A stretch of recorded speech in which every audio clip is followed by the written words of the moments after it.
नमस्कार। मैं अपने सभी दर्शकों का बाल्को मेडिकल सेंटर की तरफ से स्वागत करती हूं।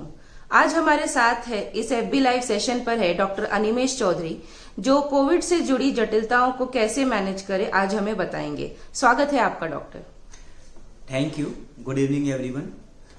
कोविड को करीब 1 साल हो चुके हैं। दिसंबर 2019 से हमने कोविड को देखा और अब 2021 में करीब 1 साल हो चुके हैं। साथ ही वैक्सीन भी आ चुकी है। तो अब कोविड से होने वाली दिक्कतों के अलावा हमारे सामने एक और बड़ी दिक्कत है, कोविड के बाद होने वाली दिक्कतें, पोस्ट कोविड कॉम्प्लिकेशन। जैसे जैसे कोविड के मरीज ठीक होते जा रहे हैं, हम देख रहे हैं कि इस बीमारी के मरीजों को बहुत सारी प्रॉब्लम्स आ रही हैं। इस प्रॉब्लम्स में बहुत ज़्यादा थकान होना, सांस फूलना, चेस्ट टाइटनेस, छाती में कड़ापन लगना, हाथ पांव का दर्द होना, खांसी आना, सूखी खांसी आना, गले में खराश होना, बहुत सारे लोगों को सर दर्द की प्रॉब्लम है, बहुत सारे लोगों को भूख नहीं लग रही है, बहुत सारे लोग डिप्रेशन में जा रहे हैं, एंजाइटी हो रही है। ऐसी बहुत सारी प्रॉब्लम है जो हम अब पोस्ट कोविड मरीजों में देख रहे हैं। ना केवल यह प्रॉब्लम 1 से 2 हफ्ते तक है, कई लोगों में यह प्रॉब्लम्स कई महीनों तक, 3 महीने या 4 महीने तक भी है। आज हम चर्चा करते हैं कि क्या है ये प्रॉब्लम्स और हम इनको कैसे ठीक कर सकते हैं या हम इन प्रॉब्लम्स को लेके क्या कर सकते हैं। तो जो बहुत सारी अभी चर्चाएं हुई हैं, बहुत सारे पेपर बने हैं, रिसर्च किए गए हैं, उनमें यह पाया गया है कि पोस्ट कोविड प्रॉब्लम में सबसे कॉमन प्रॉब्लम होती है फैटिग की या थकान की, जल्दी थकान की। कोई व्यक्ति पहले बहुत एक्टिव रहा हो, घर की महिलाएं बहुत एक्टिव रही हों, पर कोविड होने के बाद वह पा रही हैं कि वह अचानक से बहुत जल्दी थक जा रही है। उनको बाकी और कोई दिक्कत नहीं है, बस वो थक जा रही है।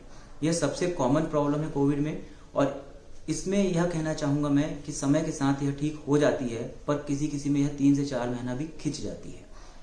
इससे जो सामान्य मल्टीविटामिन, सामान्य पोषक तत्वों से भरपूर आहार है, वह तो आपको लेना ही है, पर उसके अलावा कुछ चीजें जो आप कर सकते हैं, मैक्सिमम मशीनों का यूज कीजिए। आपको इसमें सोशल स्टिग्मा में फंस कर सब काम स्वयं से नहीं करना है। अगर आपको कोविड हुआ है और आप थकान महसूस कर रहे हैं, तो आपको क्या करना है, यूज कीजिए। अगर कोशिश कीजिए, वॉशिंग मशीन है तो वॉशिंग मशीन यूज कीजिए।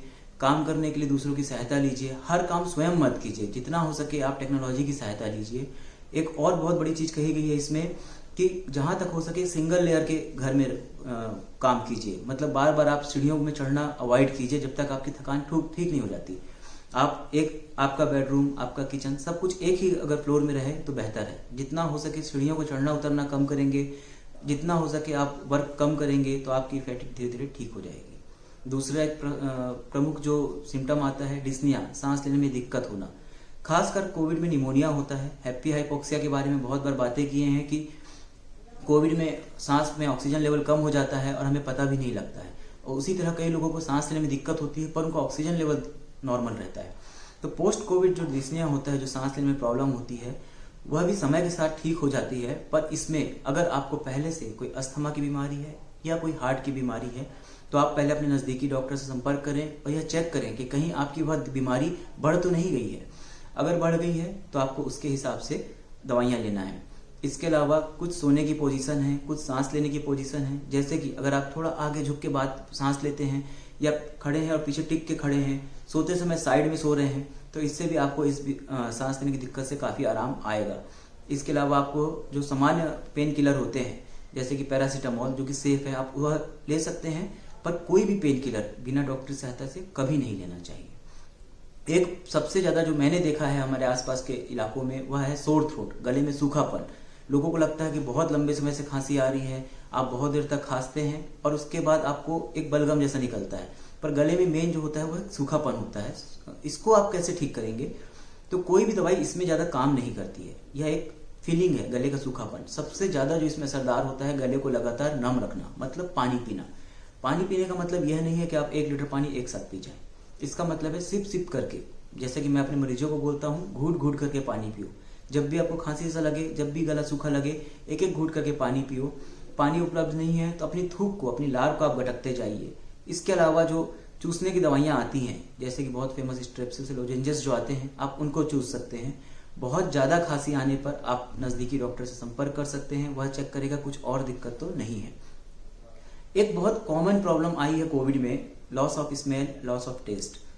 अगर इसमें क्या होता है कि अभी कोई भी ऐसी मेडिकेशन नहीं है जो स्मेल को या टेस्ट को वापस ले आए, पर सौभाग्य से यह जितनी भी लॉस ऑफ स्मेल या लॉस ऑफ टेस्ट है समय के साथ अपने आप आ जाती है। कुछ लोगों में यह 8 से 10 दिन लेता है, कुछ लोगों में यह 2 से 3 महीना लेता है।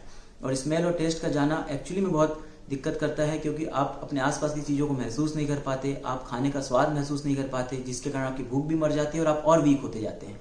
तो आपको इस चीज़ को स्वीकार करना है और किसी भी तरह खाना खाते रहना है, डाइट लेते रहना है, ताकि आप वीक ना हो।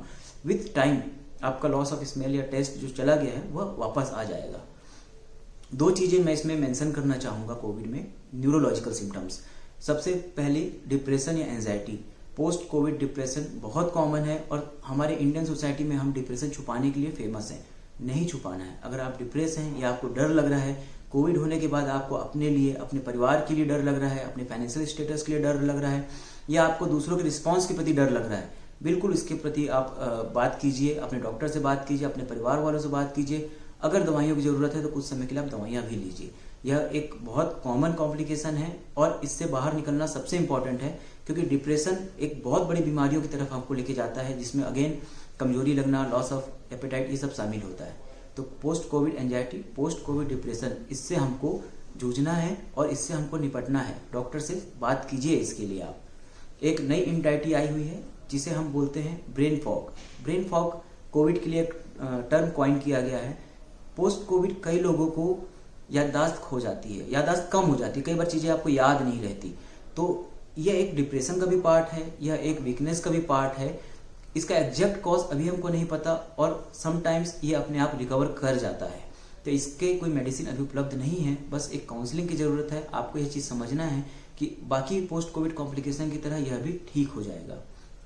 इस टॉक में मैं मेनली उन कॉम्प्लिकेशंस की बात कर रहा हूँ जो समय के साथ ठीक हो जाते हैं और जो आप अपने घर में ठीक कर सकते हैं। जो ज़्यादा मेजर कॉम्प्लिकेशंस हैं, जैसे हार्ट की प्रॉब्लम्स या लंग फाइब्रोसिस, उसके लिए आपको हॉस्पिटल जाना पड़ेगा और डॉक्टर से एग्जामिन करना पड़ेगा और वह आपको बेसिक ट्रीटमेंट स्टार्ट करेंगे। पर कुछ प्रॉब्लम्स जैसे कि अर्ली फटीग होना, जल्दी थकना, जॉइंट पेन होना, सोर थ्रोट होना, डिप्रेशन होना, इन सब को आप अपने परिवार की सहायता से और कुछ रेमेडीज की सहायता से इम्प्रूव कर सकते हैं।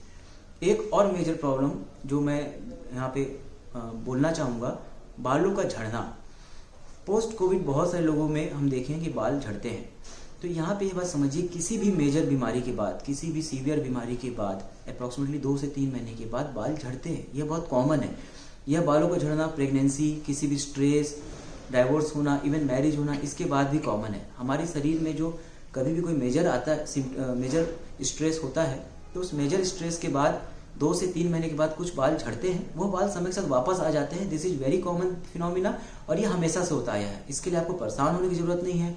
इसके लिए आपको बहुत सारे मल्टीविटामिन लेने की जरूरत नहीं है। बहुत सारे मार्केट में मिलने वाले तेल होते हैं, ऑयल्स होते हैं, उन सबको अप्लाई करने की जरूरत नहीं है। यह बाल झड़ेंगे और उसके बाद अपने आप नए बाल वापस आ जाएंगे। तो मैंने आज कोशिश की कि हम कुछ प्रमुख कॉम्प्लिकेशंस को आज कवर कर सके। अगर आपको कुछ भी और लगता है या आप कुछ पूछना चाहते हैं तो आप नीचे कमेंट बॉक्स में आप कमेंट कर सकते हैं। हम उसका आंसर देने की पूरी कोशिश करेंगे।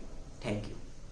थैंक यू डॉक्टर, और सभी दर्शकों का हमारे साथ जुड़ने के लिए धन्यवाद।